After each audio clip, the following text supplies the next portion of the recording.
to Unafraid Show, Wrighster or Wrong. It's your boy George Wrighster in the building. You guys, thank you for joining me today. Please make sure you swipe up, share the feed, like the feed, tell a friend about the Unafraid Show, the greatest programming there is on the web, period, bar none. Make sure you go to unafraidshow.com.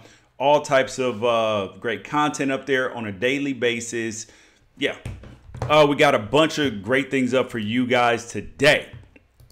First of which is the biggest story in all of football, in all of sports right now, is Colin Kaepernick's endorsement deal with Nike and that whole Just Do It 30th anniversary campaign. We're going to dig deep into that. This is send in all your comments, any questions, email me unafraidshow@gmail.com. We're going to talk about it in a civil way, man. I know everybody got thoughts about it, and we're going to address all of them. So make sure that you guys send them in. We also got up Nike. People are burning and cutting up Nike gear, which absolutely makes no sense to me, but I digress. Florida State got demolished. And we're going to go into the college football top 10 for week 2. Know a lot of people are interested on that as well. But we are going to start at the beginning. The biggest story in all of sports right now is Colin Kaepernick. What's going on with this Nike deal, this endorsement deal? So let me break down to you the parameters of the deal. So it's a full range, like NFL star type of deal. He's going to have he's going to get royalties. There will be Colin Kaepernick gear. There will be jerseys and shoes, shirts, all of these things.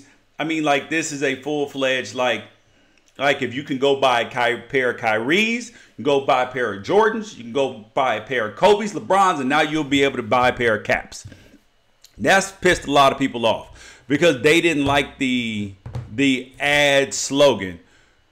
Then the ad slogan was literally just saying that basically if you're willing to sacrifice everything, like that you have to be willing to sacrifice everything if you want to gain something great. So it says believe in something, even if it means sacrificing everything. And the first question I got when I tweeted about this was, what has Colin Kaepernick sacrificed? What? Are you serious? Because think about this. This man worked from the time he was a young kid. Pop Warner, all this, then went and played high school, blood, sweat, tears, broken bones, torn ligaments, surgeries, college. Worked to get to the height of your career and then to stand up for other people for something that you believe in, you lose your career. How many people would honestly be willing to sacrifice that? Because that's a huge sacrifice. Make sure you swipe up, share the feed, tell a friend about the Unafraid Show. How many people would realistically be able to sacrifice that? No, not that many would be willing to sacrifice that, because the truth is this. Most people are afraid to go to their boss and ask for a raise. So being willing to stand up for something that may cause you to lose money? Oh, no. Most people aren't up for that. Because Colin could have actually stood back in the shadows, not said anything, kept getting big $1 million checks, living in a mansion, but he chose to try to help other people. How many people would be willing to stand up for their principles and lose everything? Because the reality is, what you hear from most people is, you should just comply, just make it easy on yourself, make it easy on everybody. But where's their progress? Where's their change in that? Oh, I don't like the protests. That makes people uncomfortable. It's supposed to make people uncomfortable. The America was founded on protests. That's what this country is about. The American Revolutionary War, the Civil War, women's rights, civil rights, to end segregation and all these things. Those things, that's what America is about. And it's interesting that the NFL, they colluded to silence Kaepernick and only made him and the movement bigger. Because the country was founded on protest. This is the American dream. It's about sacrificing everything for a better future. Whether it's leaving your country, whether it's leaving your small town where you grew up, whether it's everybody in your family's a doctor or a lawyer and you want to go be a comedian. Whatever it is, like venturing out, that's the American dream. This is the American dream. I mean, really think about that. Like, really think about what people are upset about this and what this is really about. Because I will tell you this. I believe that the NFL completely underestimated the power of its players. They completely underestimated it. Because they thought that because Colin Kaepernick was not Aaron Rodgers, Russell Wilson, or any of the other top 5 quarterbacks, Tom Brady in the league, that people wouldn't care about him not playing. They completely underestimated that. Completely. And now, because the NFL thought this, they thought that they could get it to go away if they silenced Kaepernick. But here's the thing, is that what they didn't account for is that what everybody has to account for in life if you own a business at this point in time. At some point, you are going to face public Twitter criticism. People are going to get upset with what you do or somebody in your company did if your company is big enough. So the question is, how do you handle it? Because so many companies just bend to whatever public opinion wants at that point in time. And that's what's hurt the NFL's reputation. Because everybody's like, oh, Kaepernick's bad for business. But he's not, though. The thing that has negatively affected the NFL's rating in people's minds is the litigation with his players. From Tom Brady to Kaepernick, Ezekiel Elliott, how they handle domestic violence. All of these things are what negatively impacts how people view the NFL. But does that turn into dollars? No, it does not. And a company should not necessarily do anything unless it's going to turn into dollars, unless it's something that they feel is just humanely wrong against people. I mean, like I said, man, the country was founded on protest. And this man sacrificed a lot. George, but what about our servicemen and women? Yes, this is exactly about our servicemen and women. Our servicemen and women, they sacrifice and fight, right? They sacrifice and fight. That way we can have our freedoms.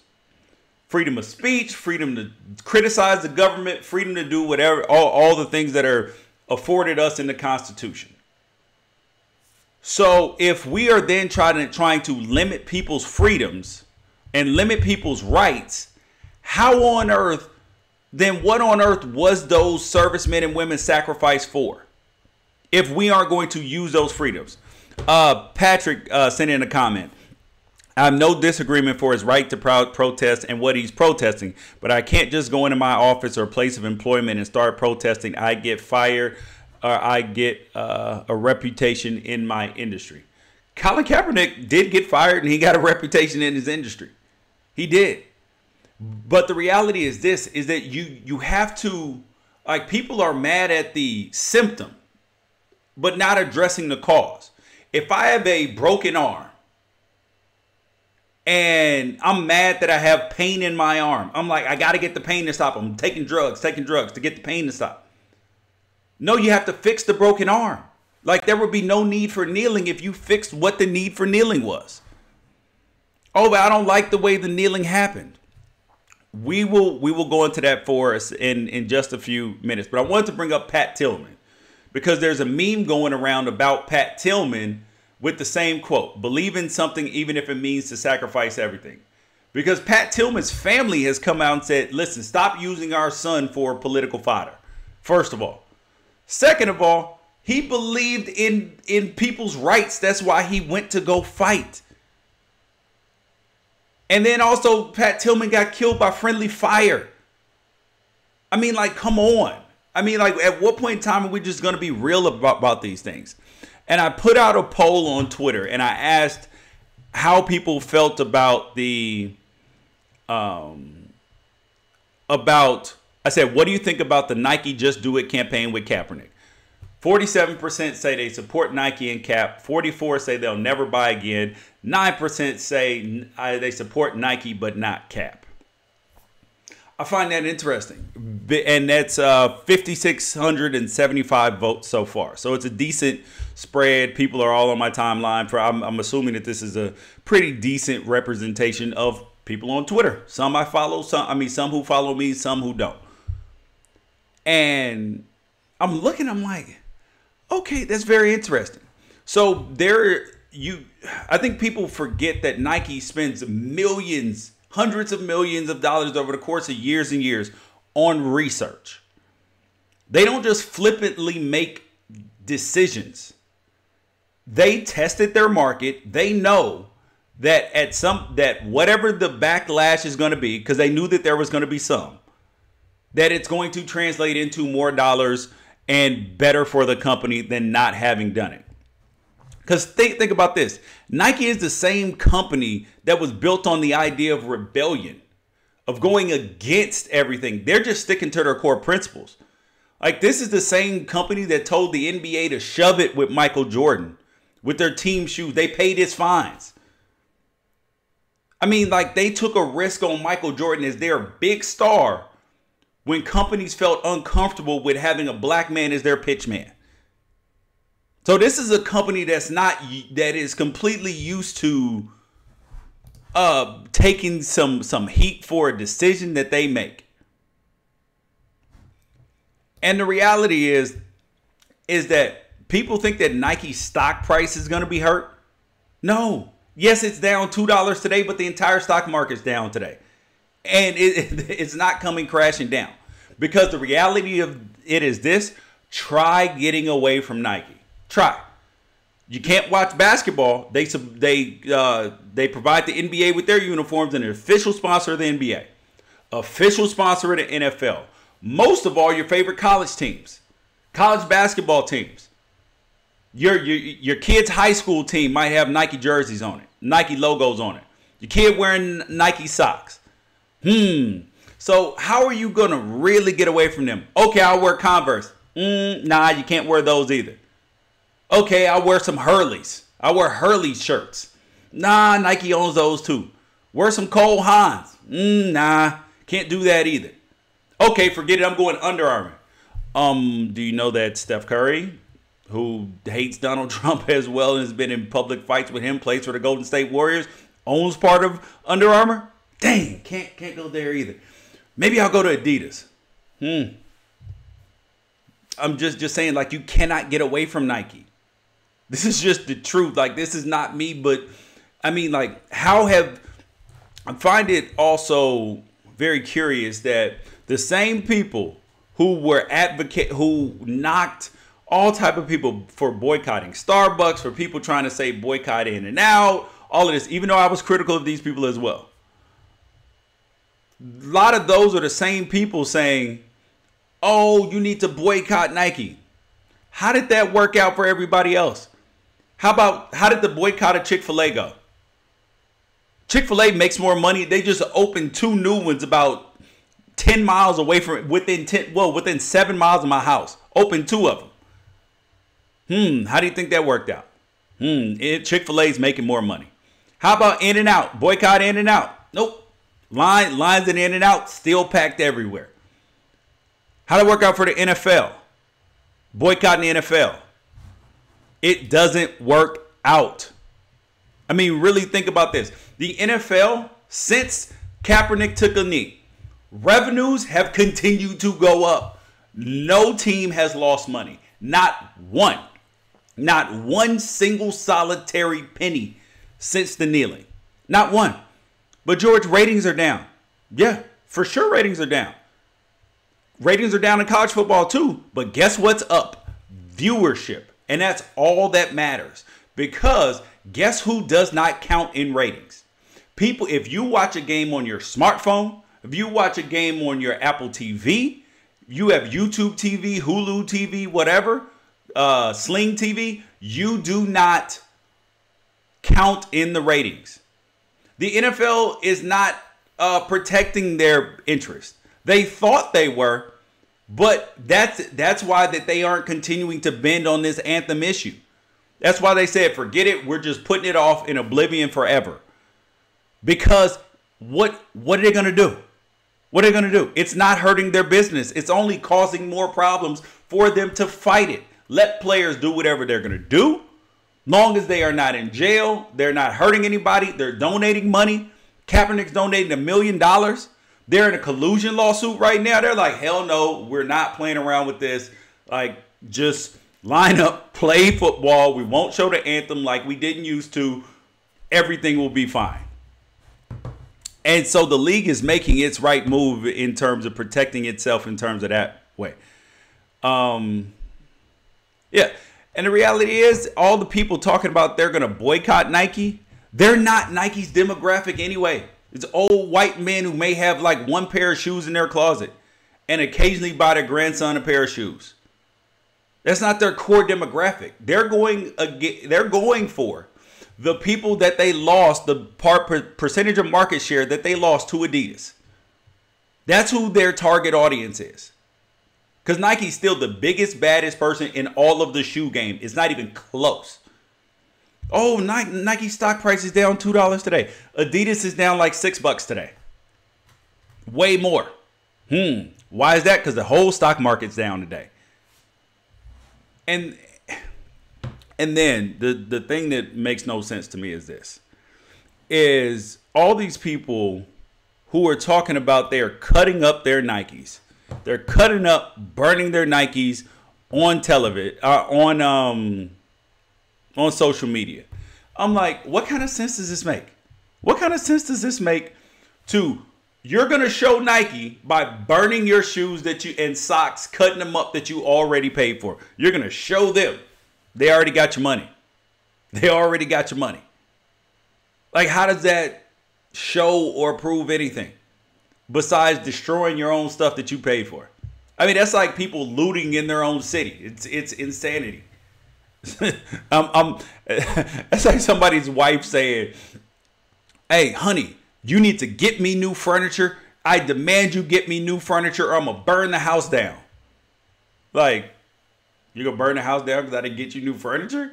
Now we ain't got nowhere to put the furniture. So you're shooting yourself in the foot. But my question is to those people who say that the kneeling is the people who are cutting up their Nikes and all this stuff, but then are saying that at the same time that this is disrespectful to our military, our servicemen and women, and our veterans. So why don't you then, if you hate Nike so much, which is your right, your prerogative, why not donate those to those veterans? Do you know why? Because you pretend to care about the veterans. I'm a person, I've been to military bases around the world speaking. I love our veterans. I love our military. I also support Kaepernick. So we pretend to care because our veterans, they die in the streets. They don't have health care, don't have the resources as a whole. There are a lot of veterans who are out there doing very, very well. But a lot of people aren't getting the support that they need, aren't getting jobs when they come back home, aren't getting the proper support. And you're cool, but you were cool with that, right? You don't boycott in the streets about that. Why not? Because you don't really care. You are upset about the cause. It's not the actual protest that you don't like. Because when Tim Tebow said that he was taking a knee because of abortion during the national anthem, nobody wanted him kicked out of the league. If I took a knee because I was like, I demand our veterans get better treatment, that would be divisive too. But guess what? Somebody would call me a patriot. It's the cause that's the problem, not just the act of kneeling.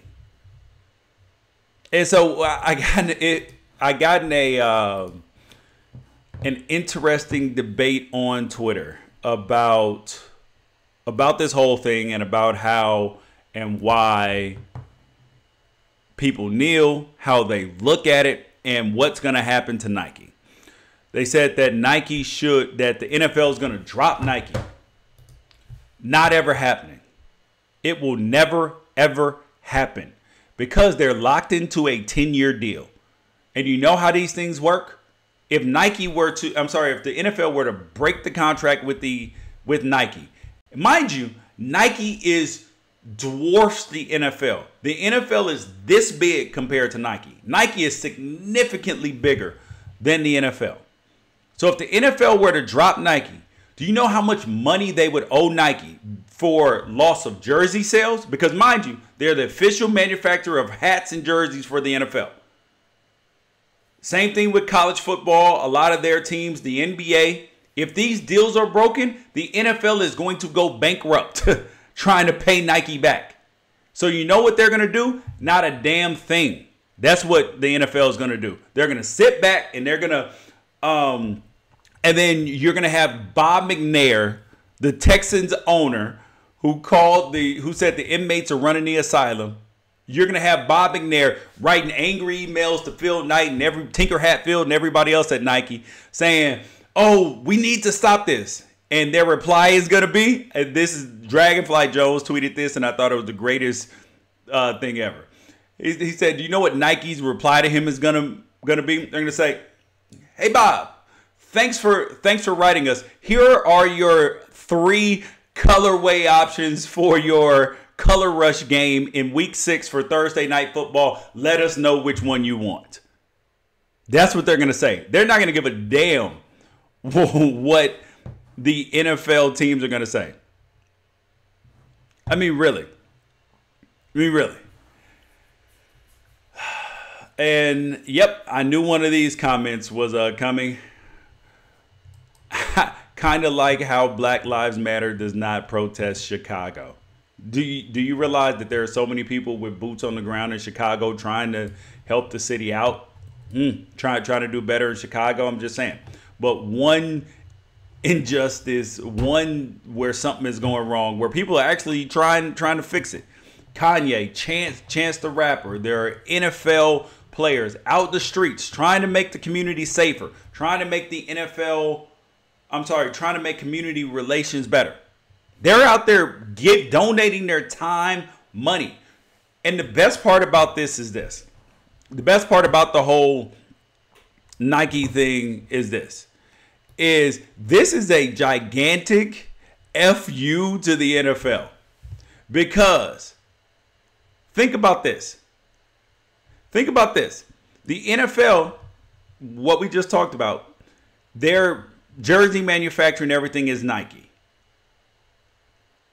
They don't like the fact that their athletes are being silenced. So we all asked, at what point in time would the protest for police brutality and killing of unarmed people of color by the police, when would that be addressed? When would it gain more steam, more momentum?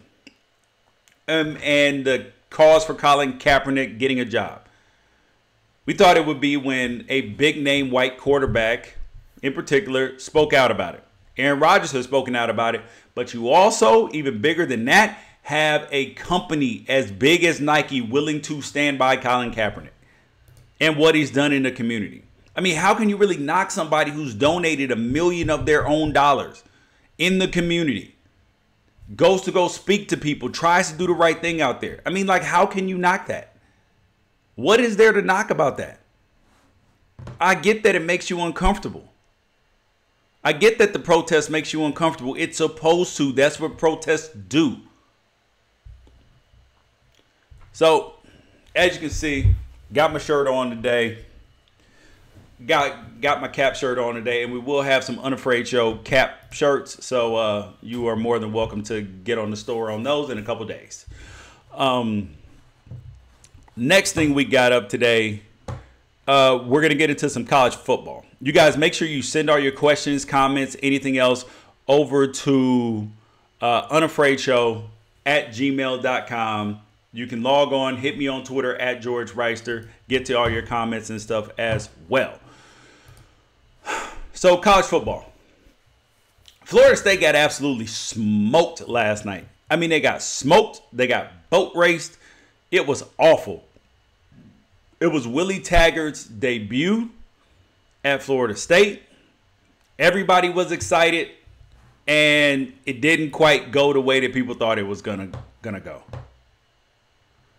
And it was funny because Florida State Twitter, they are very, very sensitive about what was going on. Everybody was laughing at what they were doing, how they were handling stuff all summer.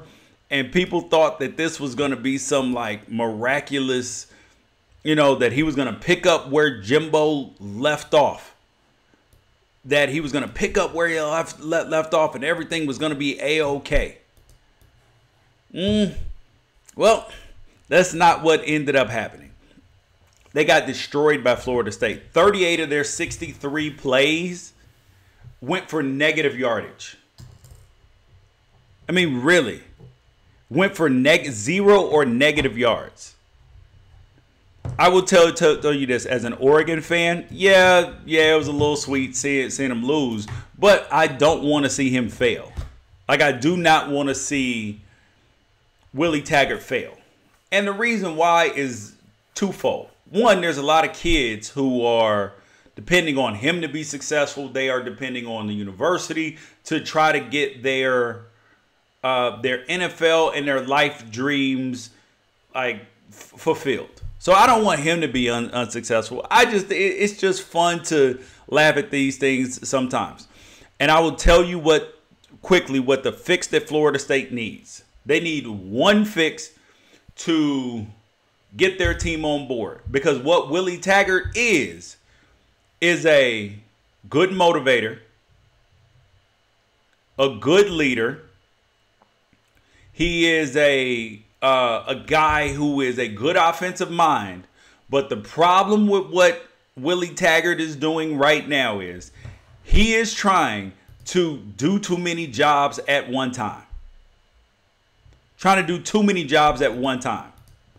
He cannot be the offensive coordinator and the head coach at Florida State. Because you got to remember this. When you are the head coach, you have TV commitments. You have appearance commitments. You have to be the face. So that takes away from your ability to game plan, to be single focused on this offense. He needs an offensive coordinator. I'm going to tell you, that'll fix it, because it's not like they're short on athletes. The play calling was terrible. The game planning was awful. And as good of a leader and all these things are that I said that Willie Taggart is, he is not a good in-game adjuster. So an offensive coordinator would benefit him, and it would benefit Florida State greatly. That's where Florida State is going to see their success. But the question is, will he have the humility to let it go? You can't make U.S. flag patches to cover up the Nike logo, man. That's part of the branding deal. That's why they pay all the money. Anyways, but now I want to get to the college football top 10. Oh, greetings, man of excellence to you too, Mr. Felix Anderson. Holla at me, send me an email, we'll talk. So the top 10 for this week. And the way the Unafraid Show, the way I do the top 10 is it's not who I think is the best. It is who plays people, because schedules matter. I'm a person who is absolutely critical of all these teams who schedule bad non-conference schedules. And I've talked about it, where you have SEC teams. None of the SEC teams play 10 Power 5 games. Not one of them. Not one. And you have other conferences who can manage to get it done. That's weak. That's whack, bro. It's bad for college football fans. It's bad for anybody. So let me give you the top 10 for this week. Number 1, Alabama. Oh, George, but you just said it matters who you play. They scheduled Louisville. Louisville's a pretty good team. They can't help it that Louisville is bad. And they look dominant. And like I tweeted, I do not think that they can be beat at this point in time with Tua Tagovailoa at quarterback, because he's a major upgrade to Jalen Hurts. Number 2, Ohio State. They only played Oregon State. It's a Power 5 team, and they absolutely dominated the game. They knocked their quarterback out. They caused fumbles, returned ball. They did everything right in the game. Number 3, Notre Dame. Do I think that Notre Dame is going to end up the 3rd best team in the country? Nope. But at this point in time, they are. They beat Michigan. Michigan's a sad case right now, just like Florida State. Number 4, West Virginia. West Virginia played a real team in Texas. And they didn't play Texas. Maryland played Texas. Anyway, West Virginia, they won their game. They played a real team. Oh, they played Tennessee. Beat Tennessee. Got to give them credit for that. Number 5 is Auburn. Auburn beat Washington. Even though I believe that Washington had every opportunity to win this game and should have won the game, they didn't. Auburn managed to win the game. So, yes, they're sitting at number 5. Got Virginia Tech at 6. Wisconsin at 7. Why is Wisconsin ranked below Virginia Tech when they started out in the AP poll lower? Because I don't give a damn about the AP poll. I care about who you play and how you play. Wisconsin at 7. Wisconsin played nobody. They played nobody state. They played the DeVry University of Phoenix team. Clemson 2. Same thing. They played Furman. Furman's quarterback goes to school at Clemson. Is taking graduate classes there. So, yeah, no. Oklahoma. They played FAU. They were supposed to dominate FAU. You don't get a whole lot of credit for that. And number 10, Georgia. Georgia played Austin Peay on national television. Stop it, man. Stop it, please. Jeez. You guys are always watching the Unafraid Show. I appreciate your time. Appreciate your energy.